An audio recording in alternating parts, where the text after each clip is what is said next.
Bonjour, alors aujourd'hui je vais vous parler des expériences que j'appelle ces expériences de foi. Ces moments où en fait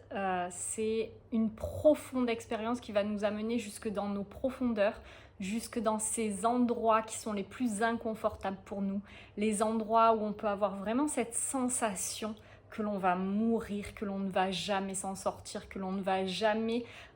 ressortir vivant de tout ça. Et pour autant, ces expériences qui pour moi, maintenant avec le recul, je peux comprendre que c'est vraiment des expériences qui sont puissantes, transformatrices et tellement enrichissantes. Mais bien évidemment, quand ces expériences sont là, quand elles arrivent et quand on a à les vivre, c'est loin d'être quelque chose de facile. Et ce qui peut faciliter, par contre, c'est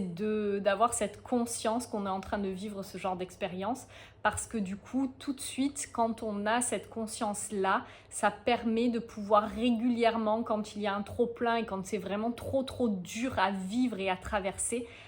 il y a la possibilité de prendre de la hauteur, de regarder ça d'en haut pour comprendre ce qui est en train de se jouer de bien plus grand que nous et qui nous dépasse complètement. Alors, pour cette vidéo, je vais vraiment vous parler de ma vie personnelle et je vais entrer dans des sujets qui sont assez intimes pour moi. Donc ça a été assez difficile de pouvoir exprimer tout ça avant, mais là je me sens prête à le faire. D'autant plus que du coup moi ces expériences dont je vais vous parler sont vraiment des expériences qui sont maintenant dépassées, qui sont maintenant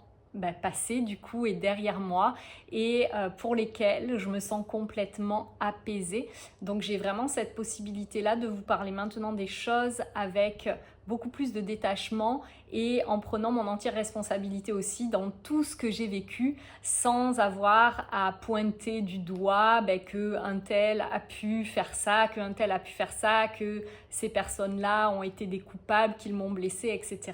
Mais tout ça, ça a vraiment demandé beaucoup de temps, beaucoup déjà de vraiment vivre l'expérience, de laisser émerger toutes ces choses sans savoir vraiment ce qui se passait, de pouvoir traverser ces moments de souffrance et derrière d'avoir fait un réel travail pour pouvoir guérir, libérer, transformer tout ce qui a pu émerger pour en faire quelque chose. Donc moi, ça m'est arrivé à plusieurs moments de ma vie de vivre ces vraies expériences de foi. Il y en a notamment 3 qui ont été très fortes et qui sont indéniablement des expériences de foi qui sont venues transformer une grande partie de ma vie et orienter ma trajectoire de vie différemment. Donc il y en a 2 dont je vous parlerai. La première que je vais évoquer aujourd'hui. La deuxième, je l'évoquerai dans une autre vidéo, mais je vais déjà quand même vous en parler un petit peu. Et la troisième, par contre, je ne vous en parlerai pas parce que elle implique une autre personne. Et du coup, je vais vraiment maintenir aussi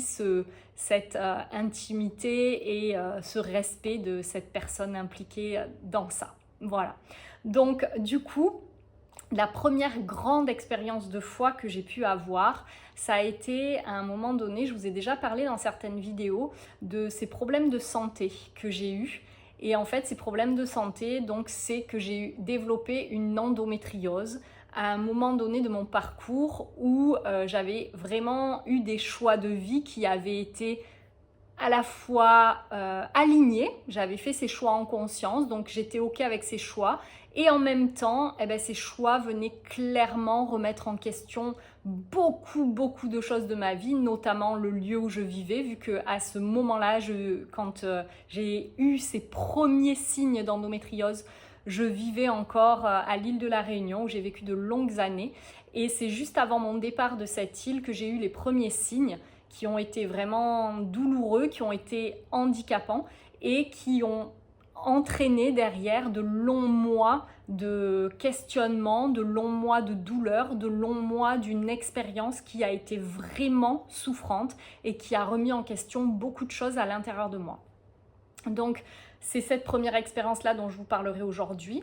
Le deuxième moment où vraiment ça a été, le mot qui me vient, c'était une crise de foi. Oui, c'était vraiment une crise existentielle, donc une épreuve de foi. Ça a été le moment où j'étais orthophoniste, c'était mon métier passion, je vous en ai déjà parlé aussi. Et à un moment donné, j'ai été dans l'obligation de devoir arrêter ce travail dans cette période Covid où du coup, j'ai eu l'obligation vaccinale pour pouvoir poursuivre mon travail et c'est quelque chose que je n'ai pas accepté. Et donc du coup, s'en est suivi derrière le fait de devoir tout remettre en question dans ma vie à ce niveau-là.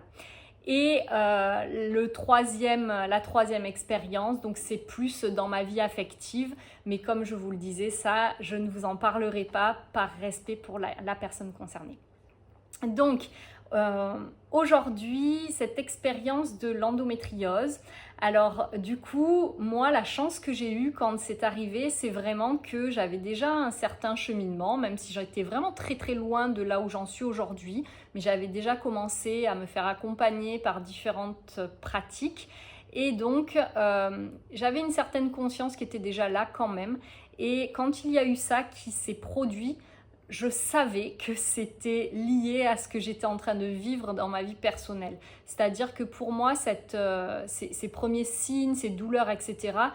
clairement, ils venaient exprimer des choses de ce que je vivais au niveau psychologique et ce que je vivais comme difficulté dans ce moment de ma vie où je terminais une vraie période importante de ma vie, où j'avais fait un choix et où du coup, j'avais décidé de rentrer en métropole, de là où je viens, pour poursuivre ma vie. Et bien évidemment, ce choix impliquait beaucoup de choses. Il impliquait déjà de clôturer tout ce que j'avais pu construire à La Réunion dans ma vie personnelle, mais il y avait aussi toutes ces transformations, tous ces changements au niveau professionnel. Il y avait du coup de dire au revoir à beaucoup de personnes, de sauter dans le vide, de partir face à l'inconnu, même si je revenais en territoire qui à la base était connu, mais pour autant je l'avais quitté depuis de longues années, donc ça avait continué bien évidemment à avancer sans moi, et j'avais vraiment ces craintes aussi de savoir est-ce que j'allais pouvoir me réadapter, est-ce que ça allait être ok pour moi, est-ce que j'allais y arriver. Et même par rapport à l'orthophonie, je me rappelle très bien qu'une des questions que je me posais, c'était est-ce que vraiment je vais être adaptée aux familles que je vais avoir accompagnées en métropole, parce qu'à La Réunion, c'est vrai qu'il y avait une ambiance qui était quand même très différente, avec du coup tout cet aspect du créole, donc aussi un travail qui était beaucoup tourné dans cet accompagnement familial autour de ces mélanges de langues, et c'était quelque chose qui me convenait vraiment complètement. Et du coup, j'avais un peu cette peur qu'en métropole, je puisse me retrouver face à beaucoup d'exigences, face à beaucoup de choses que je me sentais peut-être pas capable de pouvoir surmonter. En tout cas, il y avait tous ces doutes qui étaient là, et donc ces douleurs se sont manifestées du coup juste avant que ce grand départ se fasse. Et pendant quelques mois, ça a été vraiment de plus en plus fort, et avec du coup face à moi des professionnels qui ne m'ont pas forcément donné des réponses qui me satisfaisaient. Ça a beaucoup tourné en rond pendant quelques mois, et c'est comme si en fait les réponses que j'obtenais n'étaient pas les réponses qui étaient celles que je pouvais ressentir comme étant justes. Et en fait, toute cette expérience, je pense que je vous en ai déjà parlé un petit peu dans une des vidéos précédentes, c'est pendant tous ces mois où j'ai avancé face à ces signes et symptômes que je ne comprenais pas moi-même, je ne savais pas ce qui se passait. Certes, je savais quelle était ma situation personnelle, ce que j'étais en train de vivre et de traverser au niveau émotionnel, mais pour autant, je ne connaissais pas du tout les maladies, les pathologies, et j'ai cette tendance en plus à être très facilement inquiète, à tout de suite voir les drames dès que il y a des signes qui se manifestent dans mon corps, comme si cette perte de contrôle sans savoir ce qui se passe était vraiment difficile pour moi. Et donc j'ai traversé pendant de longs mois tous ces inconforts et toutes ces choses-là qui sont venues vraiment me faire peur, faire me poser plein de questions et les réponses ne venaient pas forcément, ça ramait, il était aussi difficile de pouvoir trouver des professionnels parce que dans le milieu médical, il y a quand même vraiment une réalité qui est que beaucoup de professionnels sont surbookés et que donc du coup, pour avoir des rendez-vous médicaux, c'est pas toujours simple. Et au fur et à mesure de mon parcours, ce qui a été vraiment riche, c'est que j'ai rencontré plein de personnes différentes, plein de professionnels différents qui sont venus à chaque fois réveiller des choses en moi qui ont été très douloureuses. Ils sont venus réveiller des peurs, ils sont venus réveiller de la colère, ils sont venus réveiller des doutes, ils sont venus réveiller ce sentiment que, en fait, face au corps médical, du coup, il y avait des fois des réponses qui m'étaient données qui n'étaient pas celles qui étaient bonnes pour moi. Il y a vraiment eu tout ça que j'ai traversé. Et en fait, maintenant, avec le recul, je peux voir quel était mon état intérieur du moment et je peux voir aussi quelles personnes ont été mises sur mon chemin à ce moment-là en fonction de mon état intérieur. Et c'est là vraiment que ça a été une épreuve et une expérience de foi. C'est-à-dire que c'est comme si maintenant, avec le recul, je peux voir que chaque personne a été la personne idéale pour venir appuyer exactement là où il y avait en moi une fragilité, là où il y avait en moi un manque de confiance, là où il y avait en moi ces colères ou ces choses que je pouvais nourrir, mes doutes vis-à-vis par exemple notamment du système médical. Et toutes ces choses-là, en fait, c'est comme si chaque intervenant qui avait croisé mon chemin était venu mettre en lumière ce que ça me faisait vivre à chaque fois d'être face à ce genre de discours, face à ce genre d'attitude, face à ce genre de comportement. Et bien évidemment, sur le moment, j'ai été très très très en colère contre ces personnes. J'étais en plus pas du tout encore consciente de cette notion de responsabilité. J'avais déjà entendu qu'on créait notre vie, mais c'était des concepts qui étaient encore très très flous, que j'avais pas intégrés. Et donc, j'avais encore vraiment cette tendance à pouvoir me dire que quand je vivais quelque chose, franchement, c'était de la faute de l'autre. Et du coup, c'est pleinement ce que j'ai ressenti aussi avec tous ces professionnels, avec toutes ces personnes qui ont servi en fait à aller jusqu'à ce diagnostic d'endométriose. Et au fur et à mesure, ça montait en moi, et plus ça montait, plus je me sentais insécure, et plus je me sentais insécure, plus je doutais, et plus je doutais, plus je ne savais pas ce qui était bon pour moi, donc j'étais dans un état de confusion totale. Et avec, au même moment où tout ça montait, quelque chose en moi qui se renforçait quand même, quelque chose qui faisait que je n'avais pas envie de me laisser attirer complètement dans ces avis que je recevais ou dans ces chemins qui m'étaient montrés, dans ces solutions qu'on me proposait. Il y avait quelque chose de moi qui disait que c'était pas ok. Et du coup, cette petite part de moi qui disait que c'était pas ok, en fait, c'est elle qui a été là, présente tout le long de cette épreuve de foi. Et c'est comme si, en fait, c'était cette épreuve qui avait amené que cette toute petite lueur qui était bien là, présente, mais qui était vraiment enfouie sous des couches et des couches et des couches de peur, de doute, de croyance, d'ego en fait. C'est comme si ce petit truc-là, peu à peu, elle avait à se renforcer à chaque expérience et chaque personne qui est venue me mettre en doute, me dire des phrases qui m'ont blessée, qui m'ont marquée, qui m'ont fait ressentir de l'injustice, qui m'ont fait ressentir aussi comme si j'étais un numéro, une moins que rien, ou celle qui ne savait pas, qui ne pouvait pas se soigner, qui n'en avait pas la capacité. Et bien en fait, c'est comme si plus j'ai vécu ces choses-là, plus j'ai plongé, plus je suis allée dans vraiment des moments où j'ai cru vraiment que j'allais mourir. Du coup, il y a ce petit truc-là qui était là et qui m'indiquait comme un chemin qui était là de plus en plus fort, et peu à peu, j'ai compris qu'en fait, il allait falloir que je me renforce, il allait falloir que je m'aime, il allait falloir que j'en vienne à me connaître, à être en lien avec moi, à savoir ce qui s'est passé pour moi dans ma vie, à me libérer de certaines choses pour pouvoir peu à peu laisser la place à cette force et à cette petite lumière qui était là et qui avait besoin de briller. Et donc, cette expérience a vraiment été à la fois très longue, mais finalement, si on regarde bien, ça n'a pas duré si longtemps que ça. Ça a été à peu près, on va dire, une bonne année, un an et demi, où vraiment ça m'a remué et c'était au centre de ma vie, au centre de tout ce que je vivais. Mais en fait, si on regarde maintenant de l'extérieur, finalement, c'est pas si long que ça, mais intérieurement, moi, ça m'a paru être très, très, très, très, très, très long. Et clairement, j'y ai laissé aussi beaucoup de plumes, j'y ai laissé beaucoup d'énergie. Je suis ressortie de là quand même en étant vraiment fatiguée parce que ça m'a coûté. Ça a été une mise à l'épreuve, vraiment, je peux dire ça aujourd'hui. Et donc, cette expérience de foi, c'est comme si c'était venu me secouer dans tous les sens, venir me chercher dans tous mes retranchements pour permettre qu'à un moment donné, ce qui fait que de cette expérience de foi, on peut en ressortir plus fort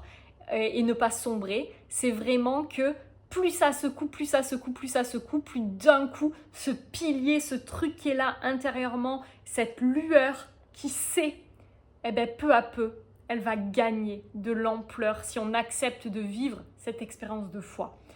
Clairement, je pense aujourd'hui que ces expériences de foi, tout le monde va vivre des événements qui vont venir vraiment le chercher, vraiment le faire bouger dans ce qui est le plus dur pour lui ou pour elle. Après, encore une fois, je pense qu'on a tous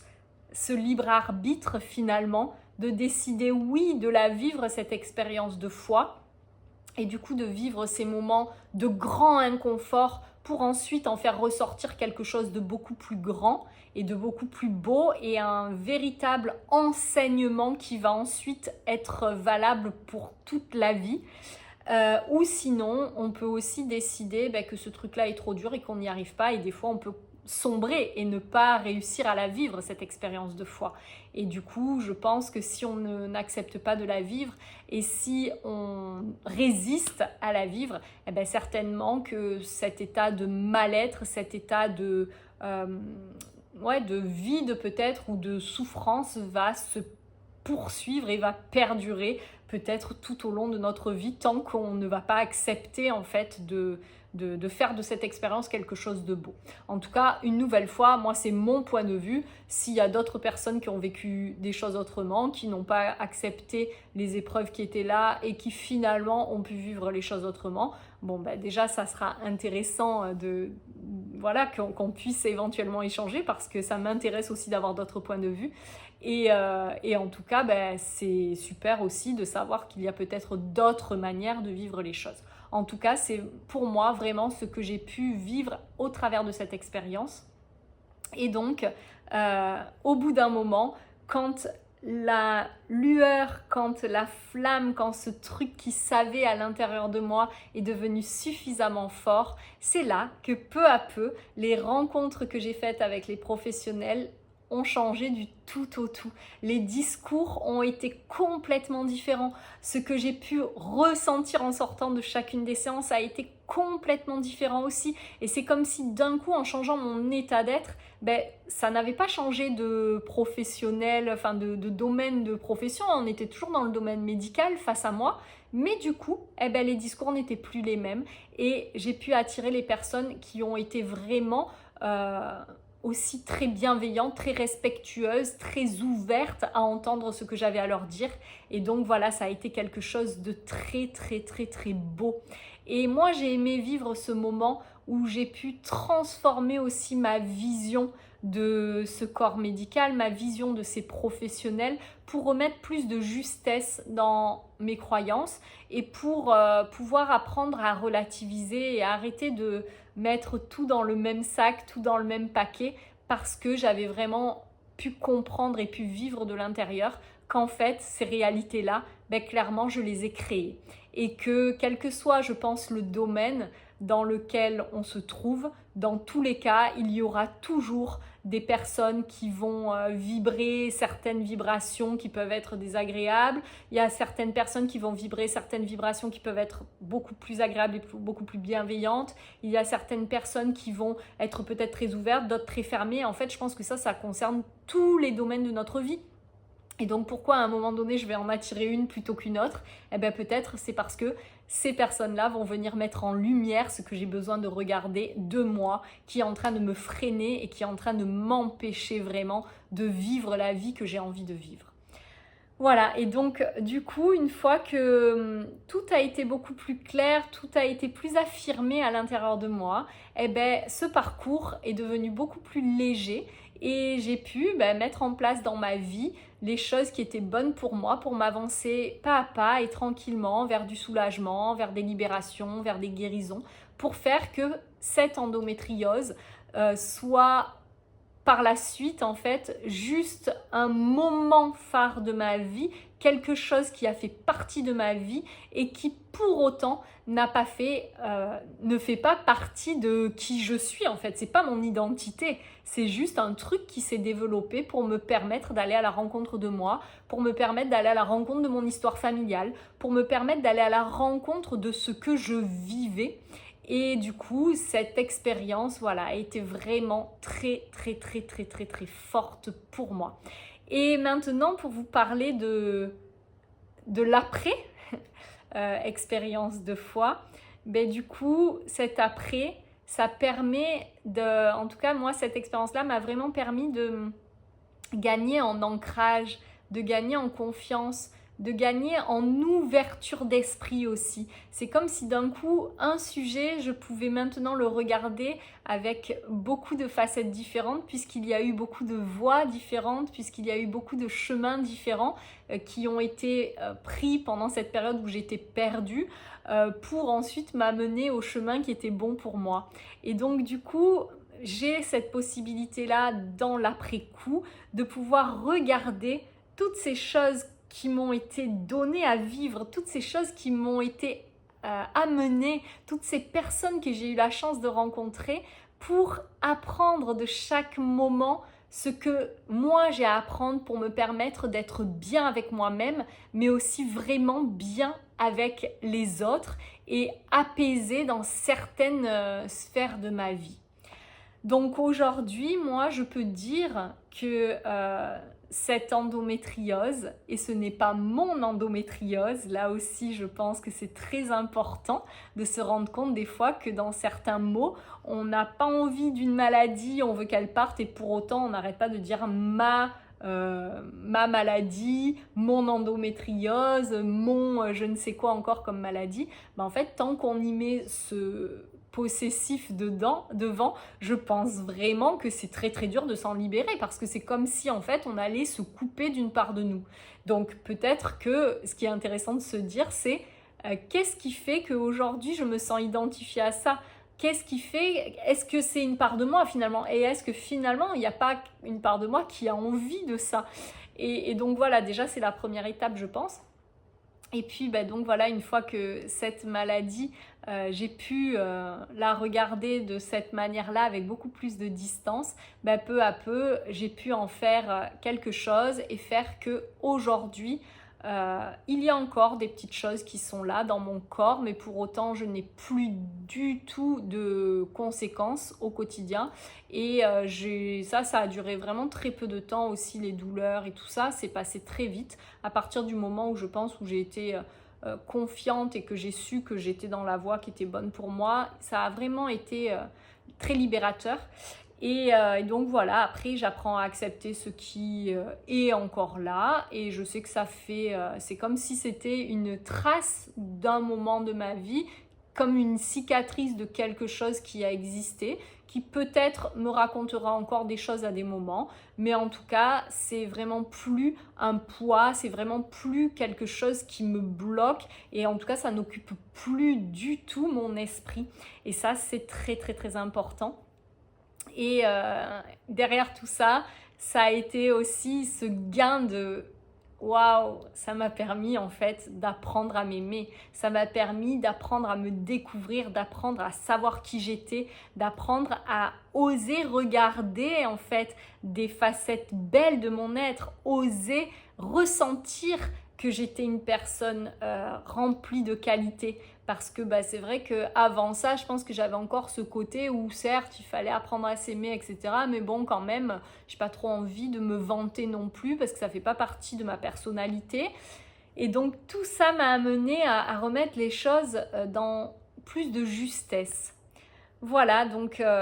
ces expériences, encore une fois, comme je le disais au début, je pense que c'est des expériences qui sont très lourdes, très très dures à vivre. Ça va vraiment impliquer beaucoup de souffrance. Et si vous êtes en train de vivre ce genre d'étape, d'épreuve, je comprends vraiment ce que vous pouvez être en train de traverser et je compatis infiniment avec votre douleur et votre souffrance. Mais ma vidéo d'aujourd'hui, le message que j'ai envie de vous transmettre, c'est vraiment que derrière chaque épreuve, je pense qu'il y a quelque chose à comprendre, quelque chose à apprendre qui peut être bien plus beau et bien plus grand. Et si juste peut-être on ose vivre, on ose accepter que face à une situation qui nous dépasse et qui est très souffrante, peut-être qu'en fait, il n'y a pas le choix que de la vivre.